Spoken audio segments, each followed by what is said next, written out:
എല്ലാ സുഹൃത്തുക്കൾക്കും എൻ്റെ മറ്റൊരു യൂട്യൂബ് വീഡിയോയിലേക്ക് ഹാർദമായ സ്വാഗതം. ഇന്ന് നമ്മൾ സംസാരിക്കാൻ പോകുന്നത് റെയിൽവേ സ്റ്റോക്കുകളെ കുറിച്ചാണ്.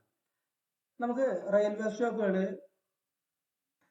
നമ്മൾ മാർക്കറ്റിൽ റെയിൽവേ സ്റ്റോക്കുകൾ, അതായത് ജൂപ്പിറ്റർ വാഗൺ, ടൈറ്റാഗാർക്ക്, IRCTC, IRFC, ഈ 4 റെയിൽവേ സ്റ്റോക്കുകളും നമ്മൾ എടുത്ത് വാച്ച് ചെയ്ത് നോക്കിയാൽ കഴിഞ്ഞ കുറച്ച് 2 ആഴ്ചകളിലായിട്ട് ആ റെയിൽവേ സ്റ്റോക്കുകൾ നല്ല വോളിയം ക്രിയേറ്റ് ചെയ്തിട്ടുണ്ട്.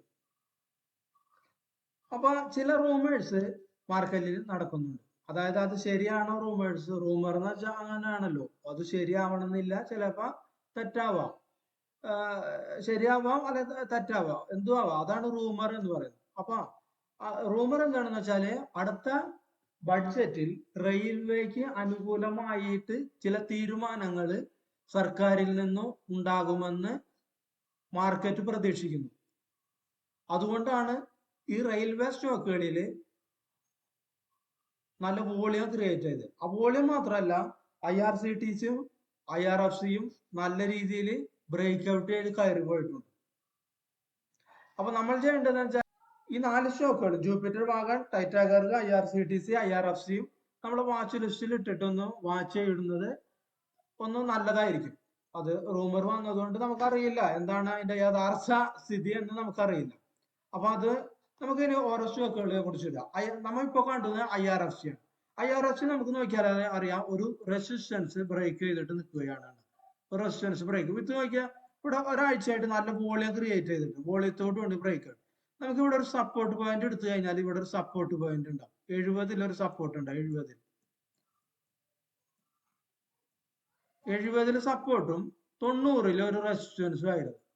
അപ്പൊ ആ 70-90 ഉള്ളിലേക്ക് എടുത്ത് കളിച്ച IRFC കയറി ബ്രേക്ക് ഔട്ട് ചെയ്ത് നിൽക്കുക വിത്ത് വോളിയത്തോടു കൂടി. അടുത്ത ഷെയർ നമുക്ക് IRCTC.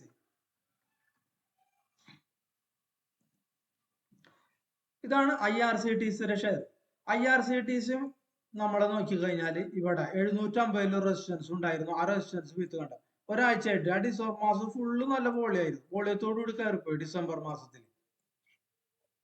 ഇവിടെ നോക്കിക്കഴിഞ്ഞാൽ ഇവിടെ ഒരു ട്രെൻഡ് ലൈനെ സപ്പോർട്ട് ചെയ്തിട്ട് പോയിട്ടുണ്ട്. അപ്പൊ ഇവിടെ നന്നായിട്ട് വോളിയം ക്രിയേറ്റ് ചെയ്ത IRCTC.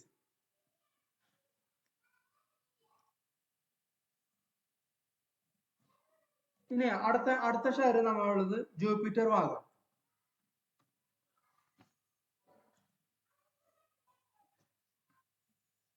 ജൂപ്പിറ്റർ വാഗൺ 275 നമുക്കൊരു സപ്പോർട്ട് പോയിന്റ് ഉണ്ട്. 275 റേഞ്ചിൽ ഏകദേശം 410 റേഞ്ചിൽ ഒരു റെസിസ്റ്റൻസും ഉണ്ട്. 410ഉം 275 അടാ ഇതിന്റെ ഉള്ളിൽ കിടന്ന് ട്രേഡ് ചെയ്തുകൊണ്ടിരിക്കുന്നത് ജൂപ്പിറ്റർ വാഗൺ. അതുകൂടാണ്ട് ഇവിടെ നമുക്ക് നോക്കിക്കഴിഞ്ഞാൽ ഇവിടെ ഒരു ട്രെൻഡ് ലൈനായിട്ട് സപ്പോർട്ട് ചെയ്യുന്നുണ്ട്. നന്നായിട്ട് വോളിയം ഉണ്ട്. ഇവിടെ ഒക്കെ നന്നായിട്ട് വോളിയം ക്രിയേറ്റ് വോളിയം. അപ്പൊ ഇത് നമ്മുടെ വാച്ച് ലിസ്റ്റിൽ ആഡ് ചെയ്യുന്നത് നമുക്ക് ഒരു നല്ലതായിരിക്കും. അടുത്ത് ടൈറ്റാഗാർക്ക് റെയിൽ സിസ്റ്റംസിൽ നമുക്ക് ഇവിടെ നോക്കിയാൽ അറിയാം, ഒരു റെസിസ്റ്റൻസ്, ഇവിടുത്തെ റെസിസ്റ്റൻസ് ബ്രേക്ക് ചെയ്തു. റെസിസ്റ്റൻസ് എത്ര? ഇവിടെ ടച്ച് ചെയ്തു, കുറച്ച് നേരം ഇവിടെ ടച്ച് ചെയ്തു, ഇവിടെ ടച്ച് ചെയ്ത് കയറാൻ പറ്റില്ല, ഇവിടെ ടച്ച് ചെയ്ത് കയറിപ്പോയി വിത്ത് ഹൂജ് വോളിയത്തോടുകൂടി. നമുക്ക് ഇവിടെ ഒരു റെസിസ്റ്റൻസ് ഉണ്ടായിരുന്നു, ഒരു പുൾ ബാക്ക് വന്നു, വീണ്ടും കയറിപ്പോയതിന്. അതായത് 700 ഒരു റെസിസ്റ്റൻസ് ഉണ്ടായിരുന്നു. ആ 700 ഇവിടെ സപ്പോർട്ടായിട്ട് വായിച്ചു, ഇവിടെ സപ്പോർട്ടായിട്ട് നിന്നു 700. ആ 700 ഏകദേശം ഒരു 850 ഇടയിൽ ഇത് ട്രേഡ് ചെയ്തിട്ട് കയറി പോയിട്ട് നിൽക്കുകയാണ്. അപ്പൊ ഇതും നമുക്കൊരു വാച്ച് ലിസ്റ്റിൽ ഇട്ടിട്ട് നമുക്ക് എന്താണ് സംഭവിക്കുന്നത് പറയാൻ പറ്റില്ല.